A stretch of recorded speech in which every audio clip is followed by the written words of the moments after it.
Assalamualaikum warahmatullahi wabarakatuh. Jumpa lagi bersama saya di channel Ngulik Sejarah. Pada video kali ini saya akan kembali lagi membacakan suatu kisah misteri yang kali ini berjudul Hampir Dijadikan Tumbal Pesugihan oleh Bosnya. Cerita pada kali ini ditulis oleh akun yang bernama Enlaila. Nantinya kalian juga bisa mengunjungi thread beliau secara langsung. Yuk daripada kita lama-lama, mari kita langsung saja menuju ke ceritanya. Perhatikan baik-baik karena ceritanya akan segera saya mulai.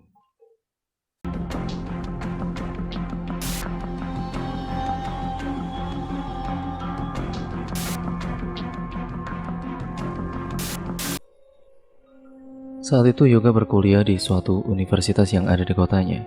Yoga tengah menyelesaikan pendidikan S1-nya. Beberapa bulan lagi Yoga akan wisuda, dan setelah kuliah masih bingung mau mencari pekerjaan di mana. Suatu ketika ada salah satu temannya Yoga yang menawari pekerjaan di sebuah kantor pertanahan. Namun Yoga tidak menerima tawaran pekerjaan di kantor pertanahan itu. Karena menurut Yoga, itu tidak sesuai dengan jurusan yang diambil kuliahnya.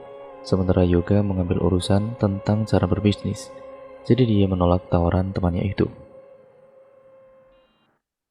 Singkat ceritanya, beberapa bulan kemudian Yoga wisuda dan sekarang Yoga sudah memiliki gelar sarjana.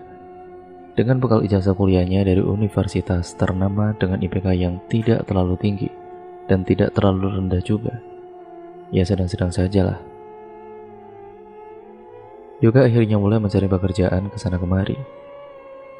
Sempat saat itu Yoga merantau ke kota besar ibu kota untuk mencari pekerjaan di beberapa perusahaan besar. Namun ternyata tidak mudah dengan apa yang dia kira. Akan tetapi Yoga tidak menyerah dan berhenti begitu saja. Di kota rantau dia terus mencari pekerjaan dari perusahaan satu ke perusahaan yang lain. Dengan usahanya, Yoga juga diiringi dengan rajin berdoa. Yoga juga selalu meminta doa restu dari kedua orang tuanya yang ada di kampung saat dia akan melamar pekerjaan, supaya Yoga diberikan kelancaran dan kemudahan rezekinya. Di tanah rantau Yoga ini sendirian dengan bekal uang ongkos sehari-hari yang pas-pasan. Apalagi untuk bayar kosan yang tiap bulannya mahal, jadi Yoga harus pintar-pintar mengelola uangnya untuk setiap harinya. Apalagi itu, uang dari kedua orang tuanya hasil dari jual kambing peliharaannya demi Yoga. Di belakang rumahnya, kedua orang tuanya Yoga ini memelihara beberapa ekor kambing memang untuk dijual. Setiap malam Yoga menyiapkan berkas-berkas untuk melamar pekerjaan di beberapa perusahaan besok paginya. Sudah puluhan perusahaan yang dilamar oleh Yoga, akan tetapi tidak ada satupun yang menyangkut. Yoga tidak menyerah dan tidak mau mengecewakan kedua orang tuanya. Singkat ceritanya, tiba-tiba dering telepon berbunyi dari sampingnya Yoga duduk di atas kasur. Ternyata ada telepon dari temannya yang ada di kampung, dan akun ini pun temannya Yoga saat SMA. Halo Yok. Iya Gun, ada apa nih tumben telepon aku? Iya nih, ada yang mau aku omongin. Ngomongin apa Gun? Serius amat kayaknya. Lagi apa Yok? Sekarang masih di rantau Yok? Tanya aku. Ini lagi nyiapin berkas buat besok melamar kerja. Iya masih di rantau nih. Ada apa emangnya? Katanya mau ngomong apa? Tanya Yoga penasaran. Gini Yok, di perusahaan aku bekerja masih butuh karyawan, ditempatkan di bagian HRD. Kamu mau nggak? Kalau mau besok pulang kampung saja, ucap aku. Emangnya perusahaannya apa Gun? Perusahaan kosmetik Yok. Oh gitu. Ya sudah, nanti aku pikir-pikir lagi ya Gun. Makasih infonya, jawab Yoga. Oke Yok kalau gitu, tapi jangan lama-lama ya. Ya, aku kasih waktu 3 hari. Soalnya takut nantinya sudah ada gantinya. Malam itu Yoga mulai berpikir tentang tawaran dari temannya itu. Yoga mulai bimbang, harus memilih pulang kampung atau masih tetap di sini saja. Sedangkan kalau Yoga masih tetap stay di kota rantaunya dan dia belum juga mendapat panggilan, Yoga juga nantinya pasti akan kebingungan untuk kebutuhan sehari-harinya untuk makan. Belum mendapat pekerjaan namun uangnya habis hanya untuk kesehariannya saja. Akhirnya Yoga menelepon ibunya meminta saran. Assalamualaikum Bu, apa kabar Bu? Waalaikumsalam. Alhamdulillah baik nak. Kamu gimana? Di sana udah dapat kerja? Tanya ibunya. Belum bu, padahal sudah kesana kemari aku melamar pekerjaan di beberapa perusahaan tapi belum ada yang nyangkut juga, jawab Yoga. Ya sudah nggak apa-apa, kamu yang sabar, mungkin belum rezeki kamu, tapi kamu harus tetap bersemangat, jangan nyerah, jelas ibunya. Oh iya bu, oh iya bu, tadi temanku di kampung telepon, dia menawari aku pekerjaan di perusahaannya dia bekerja. Menurut ibu bagaimana ya? Aku ambil atau tidak? Soalnya di rantau juga uangnya sudah pas-pasan bu, tidak akan cukup, jelas Yoga. Kalau begitu ya lebih baik kamu kerja di sekitar kampung saja nak. Ibu juga bisa lebih dekat denganmu dan tidak terlalu khawatir. Ah iya bu, kalau begitu besok Yoga pulang ya bu, ucap Yoga. Iya nak, kamu hati-hati di jalan ya. Sekarang kamu istirahat dulu. Aku mau mengemasi barang-barangnya dulu bu, nanti baru istirahat. Udah dulu ya bu, ucap Yoga. Yoga pun mengakhiri teleponnya dan dia tidak melanjutkan kembali menyiapkan berkas lamarannya.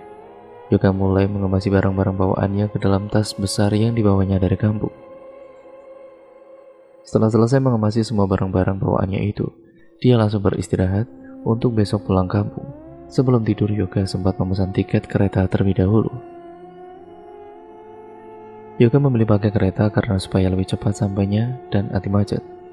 Kebetulan uang yang dibawanya dari kampung sebulan yang lalu masih ada dan cukuplah untuk ongkos pulang ke kampungnya. Yoga bersiap-siap untuk tidur. Dia pun tertidur dengan pulas. Keesokan harinya, Yoga sarapan terlebih dahulu sebelum pulang ke kampung. Setelah selesai sarapan, Yoga langsung menghampiri ke rumah ibu pemilik kosan untuk mengembalikan kunci sekalian berpamitan dengannya. Kebetulan juga, Yoga hari itu sudah genap sebulan ngekos di kosan tersebut. Rumah ibu pemilik kosan yang Yoga tempati itu tidak terlalu jauh, hanya beberapa meter saja. Kalau jalan kaki juga hanya beberapa langkah saja. Assalamualaikum. Waalaikumsalam. Enak Yoga. Mau kemana sudah rapi pagi-pagi begini? Tanyanya. Ya ini bu, saya mau mengembalikan kunci. Saya juga mau pamit pulang bu. Makasih ya bu. Ibu sudah baik sama saya selama ini, ucap Yoga. Kenapa pulang kampung nak? Kan belum dapat kerjaan. Iya bu, saya mau cari kerja di kampung saja. Di sini ternyata susah bu, jawab Yoga. Ya sudah kalau gitu kamu hati-hati ya. Semoga cepat dapat kerjaan. Iya bu, terima kasih ya bu. Saya pamit dulu. Assalamualaikum, ucap Yoga. Yoga pergi meninggalkan kosan dan dia langsung pergi ke stasiun dengan menggunakan taksi online yang sudah dipesannya tadi pagi. Yoga berangkat menuju ke stasiun sekitar pukul 7 pagi. Sesamanya di stasiun ternyata kereta keberangkatannya tertunda. Katanya keretanya ada kendala, jadi Yoga harus menunggu lama di stasiun. Karena bosan, Yoga memutar musik dari HP-nya dan memakai headset di telinganya. Sekitar 1 jam kemudian akhirnya kereta keberangkatan menuju ke kotanya Yoga datang juga. Dia langsung masuk ke dalam gerbong kereta dan dia kebagian duduk di samping jendela. Jadi Yoga bisa melihat pemandangan di sepanjang perjalanan. Perjalanan yang ditempuh sekitar 6 jam. Perkiraan Yoga akan sampai sore hari sekitar pukul 2 pada kala itu. Karena semalam Yoga sudah tertidur pulas, jadi Yoga tidak merasakan ngantuk di sepanjang jalan. Dia hanya menatap layar HP-nya sepanjang jalan. Beberapa jam kemudian, Yoga akhirnya sampai juga di stasiun kotanya. Kedua orang tuanya sudah datang untuk menjemput Yoga dengan menggunakan mobil. Dari stasiun kota itu pun menuju ke rumahnya Yoga menempuh sekitar waktu 1 jam perjalanan. Sesamanya di rumah, Yoga langsung istirahat karena lelah di perjalanan. Malam harinya, Yoga menyiapkan berkas lamarannya untuk besok Yoga bawa ke perusahaan tempat temannya bekerja. Yoga menelepon Akun, menanyakan tentang tawaran pekerjaan yang ditawari oleh Akun. Halo Kun. Iya Yok, gimana kamu sudah pikirkan? Sudah Kun, aku sudah di kampung. Jadi kapan nih aku bisa langsung melamar pekerjaannya? Oke kalau gitu. Besok kamu datang saja ke perusahaan sama aku. Nanti aku jemput. Ah, iya Gun. Makasih ya Gun. Iya, sama-sama Yok.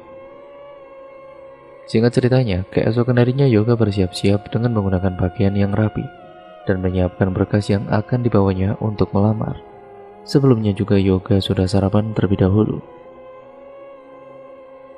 Beberapa saat kemudian Yoga dijemput oleh Akun untuk pergi ke perusahaan. Assalamualaikum. Waalaikumsalam. Yuk Gun, berangkat sekarang. Pinta Yoga. Widih, semangat banget bro. Iya dong, harus semangat. Mereka kemudian pergi ke perusahaan berboncengan dengan menggunakan motornya si Akun.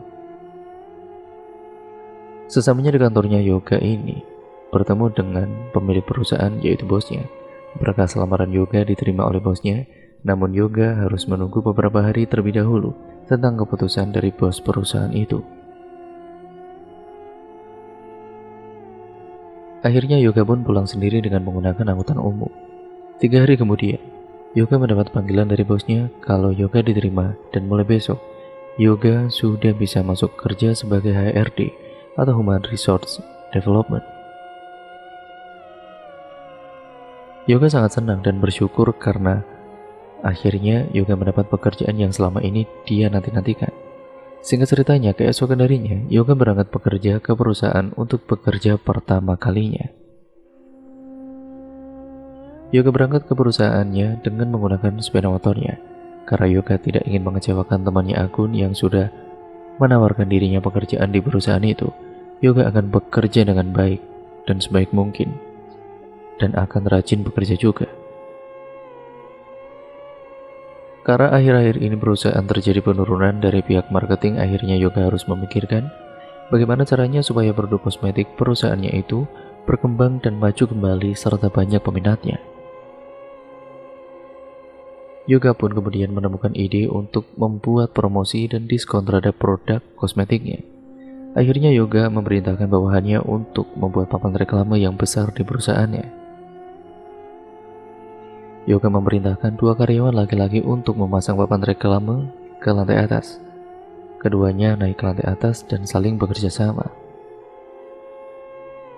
Namun saat sedang memasang banner papan reklamenya, tiba-tiba saja Joko terjatuh dari lantai atas karena dia kesetrum arus listrik, sedangkan Ali yang satunya ia pingsan di lantai atas. Suasananya menjadi kisruh, semuanya panik melihat kejadian itu. Ali dibawa ke klinik dan coba untuk dibangunkan. Beberapa menit, sekitar 15 menit akhirnya Ali terbangun. Sedangkan Joko dia langsung dilarikan ke rumah sakit untuk penanganan serius. Namun saat diperiksa oleh dokter, kata dokter, pada kala itu Joko sudah tidak bisa diselamatkan. Karena luka bakar akibat kesetrumnya itu tidak menyelamatkan nyawa Joko. Hingga akhirnya perusahaan kosmetiknya itu tiba-tiba saja mengalami diambang kebangkrutan. Yoga sebagai HRD harus lebih memikirkan untuk kedepannya untuk tidak sampai perusahaannya bangkrut. Namun saat diadakan rapat, semua karyawan berbeda argumen dan saling menyalahkan. Hingga akhirnya Yoga sempat melawan bosnya karena dituduh Yoga tidak becus dalam bekerja. Padahal selama ini Yoga sudah bekerja semaksimal mungkin untuk perusahaan milik bosnya itu. Suatu ketika di depan perusahaannya Yoga bekerja, ada seorang karyawan perempuan yang saat itu mau menyeberang pulang bekerja naik motor. Tiba-tiba perempuan itu kecelakaan tertabrak mobil yang melaju sangat kencang. Beberapa orang yang melihat kejadian itu sangat ngeri karena darahnya bercucuran di aspal keluar dari kepalanya. Salah satunya menghubungi pihak rumah sakit untuk segera didatangkan ambulans. Dan karyawan perempuan itu saat dibawa ke rumah sakit, di sepanjang perjalanannya perempuan itu tidak bisa terselamatkan akhirnya. Dia mengembuskan napas terakhirnya di dalam ambulans itu menuju ke rumah sakit.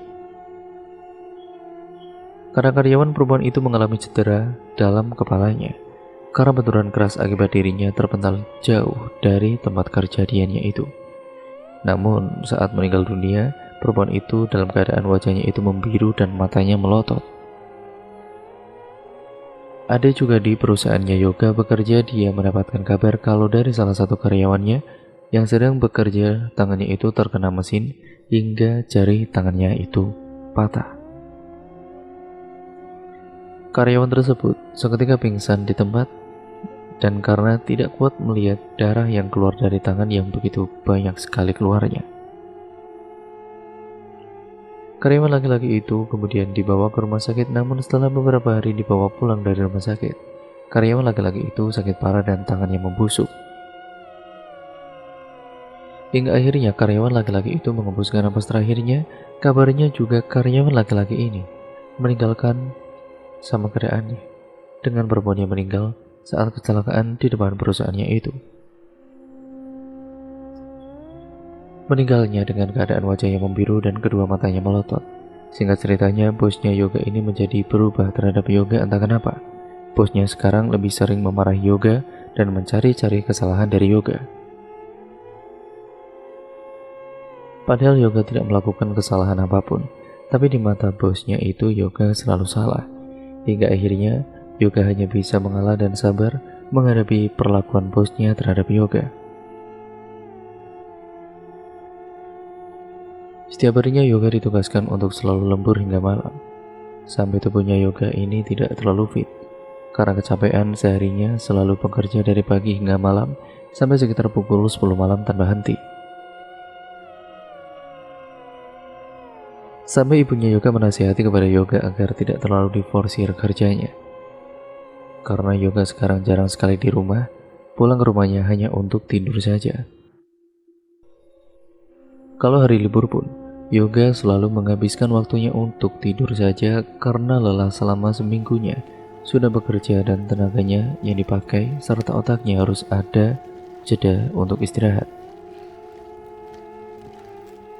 Saat hari libur, ibunya ini selalu membuatkan jamu untuk Yoga supaya tubuhnya kuat dan fit. Yok, kamu jangan terlalu ngoyo. Ya, nanti kamu sakit Yok kalau ngoyo terus gitu kerjanya, ucap ibunya. Gak apa-apa bu, ini kan sudah tugasku menjadi HRD. Ya tapi kan kamu setiap hari pulang selalu terlambat sendiri dari yang lain. Bosmu itu keterlaluan, ucap ibunya. Sudah bu, gak apa-apa. Doakan aku saja biar aku tetap sehat dan diberikan kemudahan, jawab Yoga. Suatu ketika saat Yoga sedang lembur di kantornya, dia sendirian di ruangannya dan malam itu hanya OB yang serta satu sekretaris yang lembur di kantornya. Sedangkan karyawan yang mendapatkan shift malam juga banyak, namun letaknya kan jauh. Para karyawan di gedung, sedangkan Yoga di dalam kantor. Saat itu sedang mengerjakan tugasnya, Yoga sedikit mengantuk. Akhirnya Yoga ini memanggil OB untuk membuatkan kopi supaya kantuknya hilang. OB pun datang menghampiri ke ruangannya Yoga dengan membawakan secangkir kopi. Permisi mas. Iya masuk mas. Taruh di situ saja mas. OB pun meletakkan secangkir kopinya di atas meja kerjanya Yoga. Setelah meminum kopi tersebut, perlahan rasa kantuknya Yoga mulai menghilang. Yoga jadi lebih fokus untuk bekerja. Sekitar pukul malam itu, Yoga melihat ada bayangan hitam di tembok ruangan kerjanya. Bayangan itu seperti manusia namun dengan tubuh yang sangat besar dan tinggi. Akan tetapi di ruangan itu tidak terdapat siapa-siapa. Yoga pun saat melihat bayangan hitam itu tidak terlalu menghiraukannya. Dia kembali fokus mengerjakan tugasnya. Yoga tiba-tiba terkejutkan dengan pintu yang tertutup dengan sendirinya dengan cukup keras. Brak! Membuat tubuhnya Yoga terperanjat kaget. Kebetulan saat itu pintu ruangannya itu sedikit terbuka dan tidak tertutup rapat. Astagfirullah, ucap Yoga. Saat malam itu padahal juga tidak ada angin kencang yang lewat di ruangan tersebut. Namun anehnya, kenapa pintu bisa tertutup dengan sendirinya dan bayangan hitam itu perlahan-lahan berjalan menghilang entah kemana.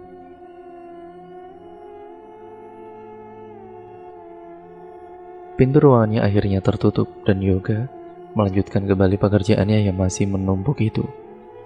Dengan tubuh yang sebenarnya sudah lelah dan ingin sekali membaringkan tubuhnya di kasur. Namun Yoga tidak menyerah dan dia benar-benar bertanggung jawab atas pekerjaannya. Beberapa saat kemudian, kertas yang ada di meja kerjanya terjatuh ke lantai padahal tidak ada angin dan tidak tersenggol oleh Yoga sama sekali. Akhirnya Yoga pun mengambil kertas yang jatuh ke lantai itu. Saat tangannya ke lantai ternyata tidak sampai, akhirnya Yoga turun dengan tubuhnya. Saat melihat ke kolong mejanya atau kolong meja kerjanya, tiba-tiba Yoga dikejutkan dengan sebuah tangan yang penuh dengan darah keluar, akan tetapi hanya ada tangan saja di bawah kolong mejanya. Sontak Yoga terkejut dan berteriak, "Wah!" Saat Yoga akan berlari keluar dan mau membuka pintunya, tiba-tiba pintu tersebut tertutup dengan sendirinya. Yoga berusaha meminta tolong, tapi sepertinya di dalam kantor itu tidak ada yang mendengar suara teriakannya. Karena kan di kantor hanya ada Yoga, sekretaris, dan juga OB saat itu. Tolong, tolong, tolong saya. Tidak ada satupun orang yang datang menolongnya. Hingga akhirnya Yoga berdiri di pojok pintu dengan tubuh yang bercucuran keringat dan tubuh yang gemetaran juga. Yoga terus membacakan doa-doa yang dihafalnya untuk menenangkan dirinya. Namun tetap saja Yoga tidak bisa tenang. Apalagi tiba-tiba muncul sosok wanita berpakaian merah. Sosok wanita itu menangis di pojokan dengan wajahnya yang penuh dengan darah dan hancur, membuat Yoga berdiri kaku dan seperti mati rasa melihat penampakan itu.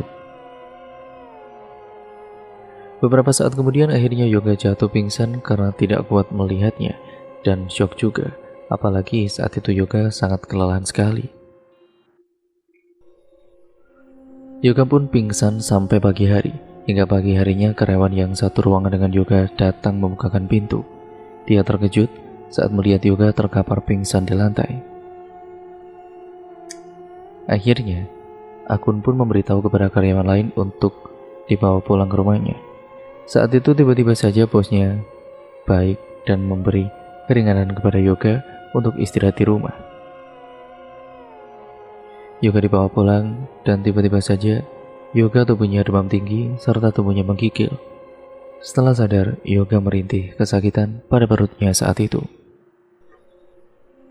Karena kedua orang tuanya panik dan cemas dengan anak sematawayangnya, akhirnya Yoga dibawa oleh kedua orang tuanya ke rumah sakit untuk diperiksa. Sesampainya di rumah sakit, Yoga langsung diperiksa oleh dokter. Saat selesai diperiksa, kata dokter Yoga mengidap sakit tipes karena memang selama kerja di perusahaan kosmetik itu Yoga jarang sekali makan dan dia juga kecapean, tenaganya diforsir setiap harinya tanpa henti. Akhirnya Yoga izin untuk beberapa hari tidak masuk bekerja. Saat malam hari, Yoga bermimpi buruk. Yoga bermimpi di sebuah hutan. Di dalam hutan itu Yoga melihat banyak sekali orang, namun orang-orang tersebut terlihat pucat dan berwajah datar semua.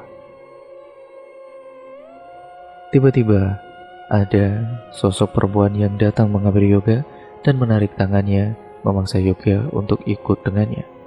"Ayo, ikut Mas Yoga, ikut aku Mas," ucap wanita itu. Tidak mau," jawab Yoga dengan menahan tubuhnya agar tidak ikut dengan wanita itu. Seketika Yoga terbangun dengan keadaan napas yang terengah-engah dan tubuhnya berkeringat seperti habis mandi. Sepertinya saja itu pun ikut basah semua dengan keringatnya. Sampai akhirnya Yoga terbangun dan tidak bisa tertidur kembali karena masih memikirkan mimpinya itu. Saat tengah dini hari, Yoga tidak bisa tertidur kembali. Tiba-tiba Yoga melihat ada bayangan hitam berdiri di kamarnya. Sosok bayangan hitam itu seketika berubah menjadi sosok genderuwo yang menyeramkan. Dengan tubuh yang tinggi besar dan matanya yang memerah, serta gigi taringnya keluar dengan bentuk panjang dan tajam, sosok genderuwo itu tertawa terbahak-bahak dan tiba-tiba saja menghilang. Yoga benar-benar ketakutan dan jantungnya serasa mau copot. Tiba-tiba saja Yoga merasa kalau dadanya sesak sekali dan tubuhnya menggigil, padahal sedari tadi dia gerah karena tubuhnya berkeringat. Yoga memanggil-manggil ibunya dengan keras dari kamarnya. karena kamarnya Yoga dengan kedua orang tuanya itu bersampingan. Bu, Pak. Beberapa saat kemudian kedua orang tuanya menghampiri ke arah Yoga. Ya Allah, kamu kenapa lagi ini, nak? Ucap ibunya lalu memeluk Yoga dan menangis. Tubuhnya masih terus menggigil dan keringatnya mulai menghilang. Ibunya pun langsung pergi ke dapur untuk mengompres kepalanya Yoga yang panas sekali. Yoga masih saja terus menggigil, wajahnya sangat pucat pasi. Kedua orang tuanya pun mendoakan Yoga supaya membaik. Kedua orang tuanya membacakan Al-Quran untuk Yoga. Namun, masih saja Yoga tidak ada perubahan sama sekali. Keesokan paginya, Yoga dibawa kembali ke rumah sakit karena tiba-tiba saja sekejur tubuhnya Yoga ini keluar bintik-bintik merah. Saat diperiksa oleh dokter, katanya hanya sakit gatal biasa, dan akhirnya dokter hanya memberikan salep untuk Yoga. Beberapa hari kemudian bintik-bintik merah yang ada di seluruh tubuhnya Yoga ini malah semakin parah dan Yoga tidak tertahankan dengan rasa gatalnya itu. Sampai akhirnya Yoga dibawa ke dokter spesialis kulit. Namun hasil ronsennya menyatakan bahwa kulitnya Yoga normal dan tidak mengalami sakit apa-apa. Membuat Yoga dan juga kedua orang tuanya pun bingung harus membawa Yoga kemana lagi. Malam harinya Yoga bermimpi kembali. Dia bermimpi di hutan yang malam itu dia mimpikan. Di dalam hutan itu, seperti biasanya ada sebuah istana yang besar dan megah. Di dalamnya istana itu banyak orang yang sibuk bekerja di sana, namun dengan wajah yang pucat dan wajah datar semua. Ada juga beberapa orang yang dirantai dalam istana itu, dan betapa terkejutnya Yoga saat dia melihat di antara orang yang dirantai itu. Yoga melihat tubuhnya Yoga juga ada di sana dan sedang dirantai. Tiba-tiba ada sosok anak kecil laki-laki datang menghampiri ke arah Yoga. Kak, yuk main kak. Ayo kak, ikut aku, ucap anak kecil itu. Tidak mau dek, ucap Yoga. Seketika Yoga terbangun karena dibangunkan oleh ibunya. Ibunya datang ke kamarnya Yoga karena mendengar Yoga sedang berteriak-teriak sendiri. Yoga, bangun nak, ucap ibunya. Yoga pun terbangun dengan napas yang tidak beraturan dan tubuhnya penuh dengan keringat yang membasahi bajunya. Kamu kenapa Yok? Kamu mimpi buruk? Tanya ibunya. Iya bu, sebelum tidur makanya berdoa terlebih dahulu. Namun Yoga terdiam tidak menjawab apa yang dikatakan oleh ibunya. Saat itu, Yoga sudah mendingan dan tidak panas lagi tubuhnya.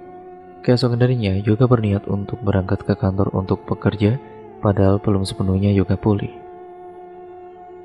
Akan tetapi, dia tetap ngotot untuk berangkat bekerja. Karena anaknya keras kepala, akhirnya kedua orang tuanya pun mengizinkan Yoga untuk berangkat bekerja. Saat bekerja, Yoga sangat fokus mengerjakan tugasnya yang menumpuk. Namun bosnya sekarang berbuat baik kepada Yoga dan tidak terlalu memarahi Yoga, serta tidak menuntut Yoga untuk lembur setiap harinya. Ketika hari mulai petang, Yoga lembur karena mau menyelesaikan semua tugasnya yang menumpuk. Karena sudah seminggu Yoga tidak berangkat bekerja. Tiba-tiba saja saat sore hari semua karyawan pulang, pandangan Yoga kabur saat menatap layar laptopnya. Teman yang ada di ruangannya pun menegur Yoga. Yok, kamu kenapa Yok? Gak apa-apa Gun, jawab Yoga. Tapi Yok, kamu terlihat sangat pucat, lebih baik pulang saja istirahat. Gak apa-apa, aku kan harus lembur. Gak usah memaksakan diri Yok, kamu kan baru sembuh, jawab aku. Udah pulang aja istirahat, aku anterin yuk. Akhirnya, Yoga pun mengikuti apa yang dikatakan oleh Akun untuk pulang dan istirahat. Yoga diantar oleh Akun. Kemudian sesampainya di rumah, Yoga ambruk di atas kasur karena tubuhnya sudah sangat lemas dan pusing di kepalanya. Yoga tertidur hingga malam hari. Saat tidurnya, Yoga bermimpi lagi kalau Yoga berada di dalam hutan itu, dan kali ini Yoga melihat ada sosok genderuwo di dalam hutan tersebut. Sosok genderuwo itu berdiri di depan istana dengan tatapan tajam kepada Yoga, dengan matanya yang merah menyala dan gigi taring yang keluar seperti siap untuk menerkam mangsanya. Sosok genderuwo itu yang Yoga lihat saat di dalam kamarnya waktu itu. Ayo, sini cepat, ucap sosok genderuwo itu. Tidak, saya tidak mau, teriak Yoga. Yoga berlari dengan sekencang-kencangnya dari dalam hutan itu. Namun sosok genderuwo itu tiba-tiba saja mengejar Yoga dengan berlari sehingga membuat tanah di dalam hutan seperti mengalami gempa. Yoga pun kemudian kesusahan berlarinya karena tanahnya itu merasa bergoyang-goyang. Yoga terus berlari dengan terus membacakan doa-doa yang dia hafal. Dan tiba-tiba Yoga terbangun dengan teriakan membuat ibunya yang tidur di sampingnya itu terperanjat kaget. "Wah, ada apa, Yok?" tanya ibunya. Seketika pada kali itu Yoga menangis dan memeluk ibunya dengan sangat erat. Tiba-tiba saja tubuhnya Yoga ini kembali panas dan menggigil. Ibunya mengambilkan air hangat untuk dikompreskan ke dahinya Yoga. Keesokan harinya Yoga tidak berangkat bekerja lagi. Yoga masih demam tinggi dan tubuhnya menggigil. Akhirnya kedua orang tuanya membawa Yoga ke Pak Kiai karena tidak bisa melihat anaknya harus sakit seperti ini terus-menerus. Sedangkan sudah beberapa kali diperiksa, Yoga tidak kunjung sembuh padahal obatnya sudah hampir habis. Singkat ceritanya, Yoga dan kedua orang tuanya yang mendatangi rumah salah satu kiai yang ada di kampungnya Yoga.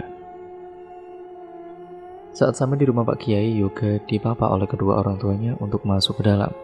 Pak Kiai mempersilahkan mereka untuk duduk. "Ya ampun nak, kasihan kamu," ucap Pak Kiai tiba-tiba. "Kenapa dengan anak saya, Pak?"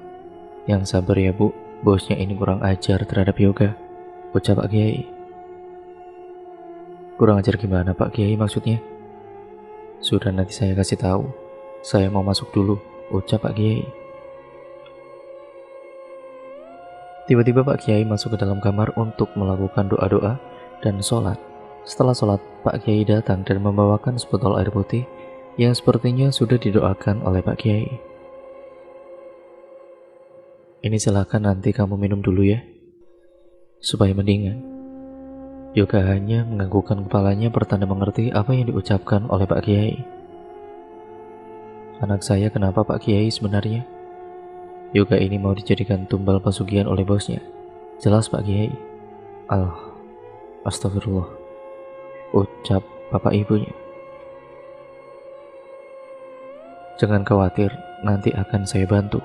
3 hari lagi kamu kesini lagi," ucap Pak Kiai. Setelah mengetahui itu, Yoga dan kedua orang tuanya pulang ke rumah. Sesampainya di rumah, Yoga langsung meminum air putih pemberian Pak Kiai.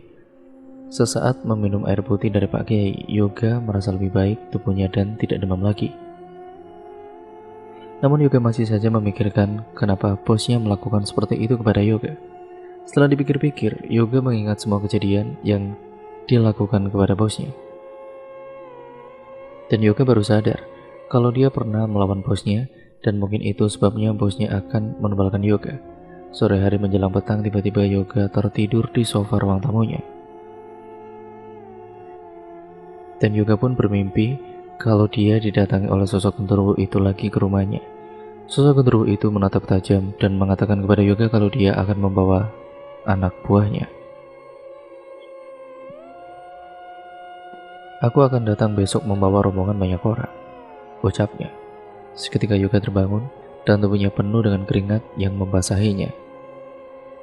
Ibunya pun datang menghampiri Yoga yang dari sore tertidur di sofa. "Kamu kenapa lagi, Yok?" tanya ibunya. "Aku mimpi buruk lagi, Bu. Sosok itu akan datang besok ke rumah," ucap Yoga. "Kamu tenang nak, jangan takut. Yang penting kita harus tetap baca doa dan ingat kepada Allah." "Iya Bu," jawab Yoga sembari memeluk ibunya. Singkat ceritanya, malam hari berikutnya Yoga benar-benar didatangi oleh sosok genderuwo dan beberapa sosok makhluk yang datang menghampiri Yoga ke rumah. Sosok genderuwo itu membawa sosok kuntilanak, tuyul, buto ijo, sundel bolong. Yoga juga terlihat ada beberapa orang yang dia kenal. Orang-orang tersebut adalah yang saat itu Yoga lihat saat sedang memasang reklame dan meninggal dunia. Serta Yoga melihat ada sosok perempuan yang kecelakaan di depan perusahaannya dia bekerja. Ada juga karyawan laki-laki dengan tangan yang jarinya terpotong. Semuanya berwajah pucat pasi dan dengan keadaan yang berbeda-beda. Sontak Yoga berteriak histeris dan menangis jadi-jadinya. Ibu dan bapaknya datang mengambil Yoga dan memeluk Yoga. Yoga membenamkan kepalanya di dalam pundak ibunya, karena dia tidak kuat melihat sosok-sosok yang menyeramkan itu datang ke rumahnya. Tidak hanya itu, Yoga juga mencium aroma bau yang sangat tidak enak sekali, seperti bau bangkai dan juga darah yang sangat anyir. Namun anehnya, yang bisa melihat hanya Yoga saja. Kedua orang tuanya tidak melihat sosok-sosok mengerikan itu. Malam itu juga ayahnya memanggilkan Pak Kiai untuk membantu mengusir sosok-sosok tersebut. Saat Pak Kiai datang, sosok genderuwo itu seketika murka dan marah. "Siapa kamu?" ucap Pak Kiai. "Bukan urusan kamu. Cepat jawab atau saya bakar kamu. Aku utusan dari Nyi Roro Kidul untuk ambil anak itu," jawabnya. "Tidak usah ambil anak itu. Kamu pergi saja, atau mau saya bakar dengan ayat-ayat suci Al-Quran."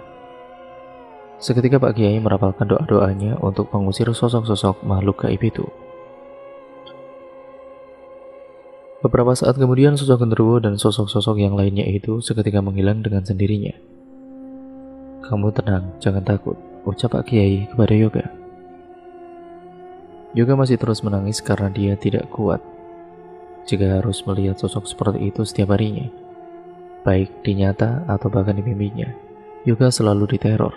Lalu Pak Kiai mendoakan Yoga dengan memberikan air putih lagi. Keesokan harinya Yoga mendingan, namun tubuhnya terasa sakit semua seperti habis dipukuli oleh beberapa orang. Akhirnya ibunya membuatkan jamu tradisional untuk Yoga agar tubuhnya lebih enteng lagi. Siang itu saat Yoga sedang menonton televisi, tiba-tiba Yoga melihat ada sosok bayangan hitam di belakang televisinya. Bayangan hitam itu seperti sedang mengawasi Yoga yang sedang duduk di samping ibunya. Seketika bayangan hitam itu berubah menjadi sosok genderuwo yang menyeramkan, membuat bulu kuduk Yoga berdiri merinding. Yoga langsung memeluk ibunya dan tidak berani untuk menatap ke arah genderuwo itu, karena genderuwo itu sangat menyeramkan sekali. "Kamu kenapa, Yok?" "Itu Bu, ada genderuwo di belakang televisi Bu." "Astagfirullah, berdoa Yok, istighfar Yok. Kita sama-sama berdoa ya," tambah ibunya.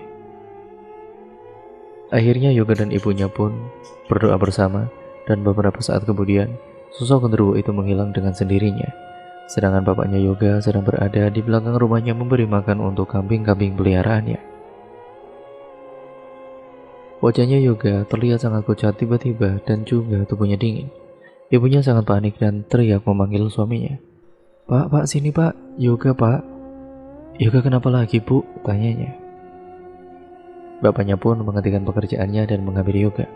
Lalu bapak langsung pergi ke tempat Pak Kiai untuk meminta tolong kembali. "Assalamualaikum," ucap bapak. "Waalaikumsalam. Ada apa Pak?" tanya Pak Kiai. "Tolongin anak saya lagi Pak. Yoga tiba-tiba pucat sekali Pak. Kalau begitu ayo kita ke sana," ucap Pak Kiai. Pak Kiai pun bersedia untuk datang ke rumah melihat keadaannya Yoga. Saat Pak Kiai sampai di rumahnya, Yoga sudah pingsan dengan tubuhnya yang sangat dingin dan tubuh memucat. "Astagfirullah, Yoga dalam bahaya ini. Terus bagaimana Pak Kiai caranya kita menyembuhkannya?" "Tenang, saya akan mencobanya," jawab Pak Kiai. Lalu Pak Kiai duduk di samping Yoga yang tengah terbaring lemah. Pak Kiai terus membacakan doa dengan khusyuk dan tiba-tiba sosok genderuwo itu datang ke dalam ruangan televisi itu lagi. Sosok genderuwo itu tertawa terbahak-bahak. "Kembalikan sukmanya. Kenapa kamu ambil sukmanya anak ini?"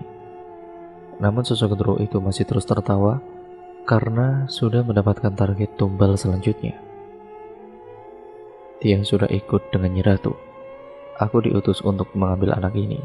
Kembalikan sekarang atau kamu saya hancurkan sekarang juga," ucap Pak Kiai. "Kalau mau anak ini kembali, ada syaratnya." "Apa syaratnya?" "Sebagai gantinya anak itu, saya minta kepala kerbau hitam," ucapnya. "Baik, tapi setelah itu sukmanya kembalikan sekarang." Sosok genderuwo itu seketika menganggukkan kepalanya dan menghilang dengan perlahan. Bagaimana Pak Ustadz? Sosok genderuwo itu minta syarat jika Yoga ingin dikembalikan sukmanya. Apa syaratnya Pak Kiai? Kepala kerbau hitam. Kalau begitu, nanti secepatnya saya akan mencari kepala kerbau hitam itu Pak Kiai, jawab Bapak Yoga. Lalu Pak Kiai membacakan doa untuk Yoga dan beberapa saat kemudian, akhirnya Yoga tersadarkan diri. Namun masih saja tubuhnya ini masih pucat dan seperti orang yang sudah meninggal dunia. Karena sukmanya sudah dibawa oleh sosok genderuwo itu ke dalam istananya Nyi Roro Kidul. Hari berikutnya bapaknya Yoga mencarikan seekor kerbau hitam untuk dijadikan syaratnya mengambil sukmanya Yoga kembali. Bapak mencari ke sana kemari dari kampung satu ke kampung yang lain, bahkan bapak pergi mencari kerbau hitam itu sampai ke kota. Karena mencari kerbau hitam itu tidak mudah, dan akhirnya bapak menemukan kerbau hitam tersebut di salah satu kota. Setelah cocok, bapak pun langsung mengambil seekor kerbau hitam itu. Kerbau hitam itu dibawa dengan menggunakan truk untuk dibawa ke rumahnya. Setelah dibawa ke rumah, kerbau hitam itu pun disembelih oleh Pak Kiai dengan dibacakan doa terlebih dahulu. Setelah selesai, kerbau hitam itu langsung disiapkan bersama dengan beberapa sesajen. Dan malam harinya Pak Kiai, Yoga serta kedua orang tuanya berdoa bersama di dalam rumahnya Yoga. Pak Kiai duduk bersila diikuti dengan Yoga yang ikut membaca doa mengikuti apa yang dibacakan oleh Pak Kiai.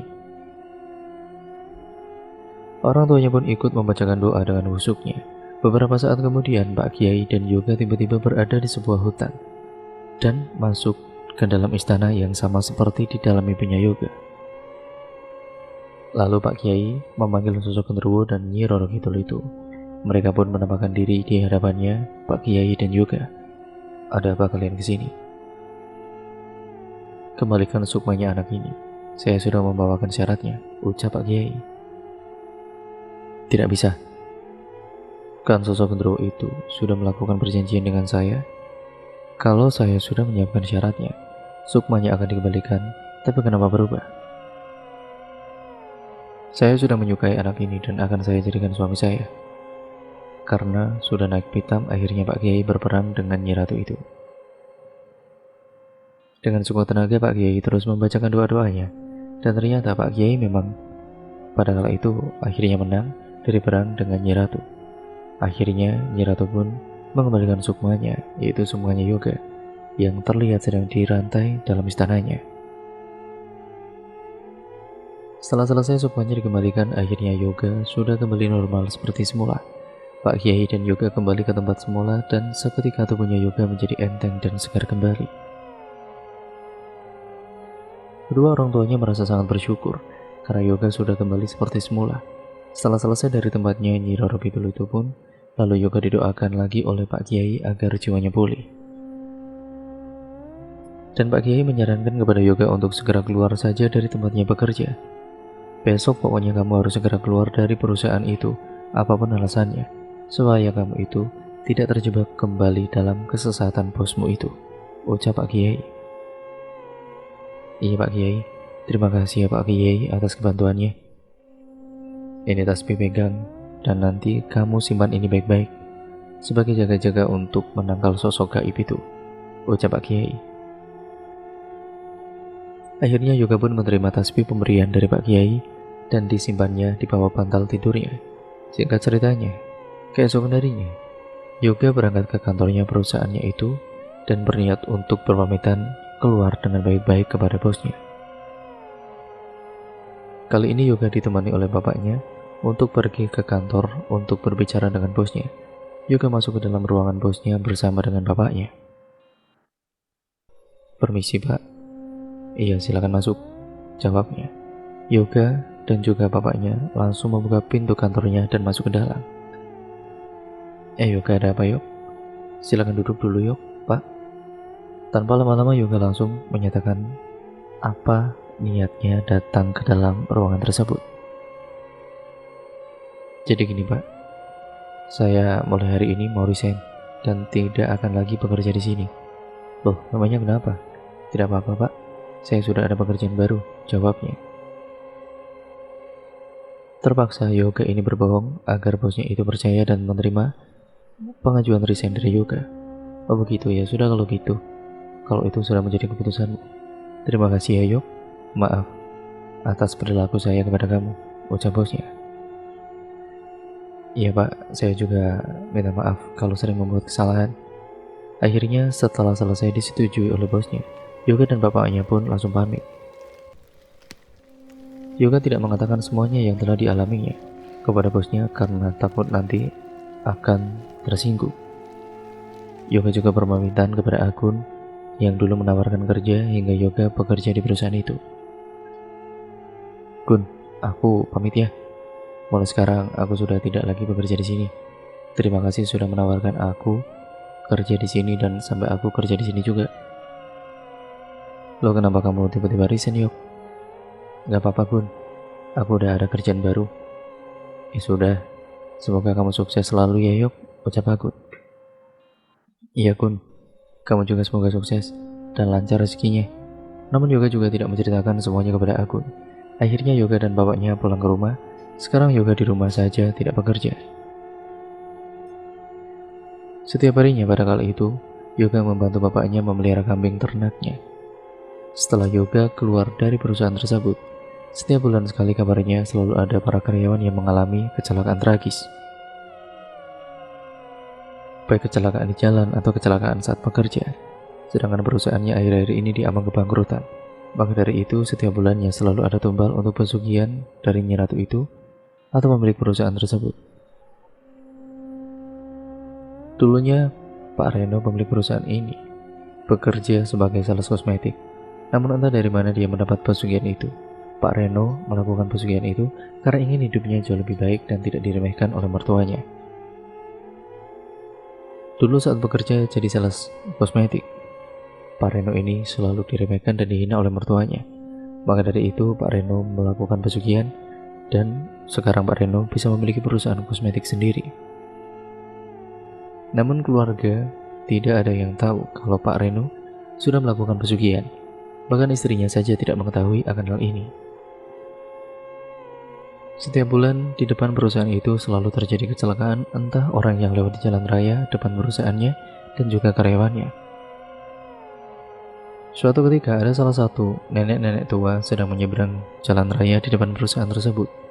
Namun tiba-tiba saja nenek tua itu tersenggol oleh motor dan membuat nenek itu terjatuh. Saat terjatuh, nenek tua itu seketika terlindas oleh sebuah truk yang melaju dengan kencang. Sepertinya truk tersebut tidak melihat kalau ada nenek-nenek yang terjatuh terkapar di jalan. Dan ada juga waktu itu salah satu karyawan perusahaannya saat sedang bekerja tertimpa oleh mesin yang di atas tiba-tiba jatuh ke bawah dan menimpa karyawannya itu hingga tewas di tempat. Suatu ketika mendapat kabar kalau Pak Reno ini, bos pemilik perusahaan kosmetik itu, mengalami kecelakaan mobil saat Pak Reno akan pergi meeting ke luar kota. Mobil yang dikendarainya melaju dengan cepat dan remnya blong, sehingga mobil Pak Reno menabrak sebuah truk yang ada di depannya. Setelah menabrak truk tersebut, Pak Reno membanting setir ke kiri dan mobilnya turun sampai ke sungai dan mobilnya seketika meledak di dalam sungai itu. Pak Reno meninggal dunia dalam kecelakaan tersebut. Setelah meninggalnya Pak Reno, perusahaan kosmetik itu akhirnya ditutup dan sudah tidak dioperasikan kembali. Dan perusahaan tersebut sekarang angker. Setiap bulannya masih saja ada terjadi kecelakaan di depan jalan raya perusahaan kosmetik itu. Yoga sangat bersyukur karena dia tidak dijadikan tumbal oleh bosnya itu. Kita ambil saja sisi positifnya dan jangan pernah terjerumus ke dalam dunia yang menyangkut perjanjian dengan jin atau sejenisnya, karena itu membuat orang lain menderita serta tidak akan menjamin hidupnya aman-aman saja.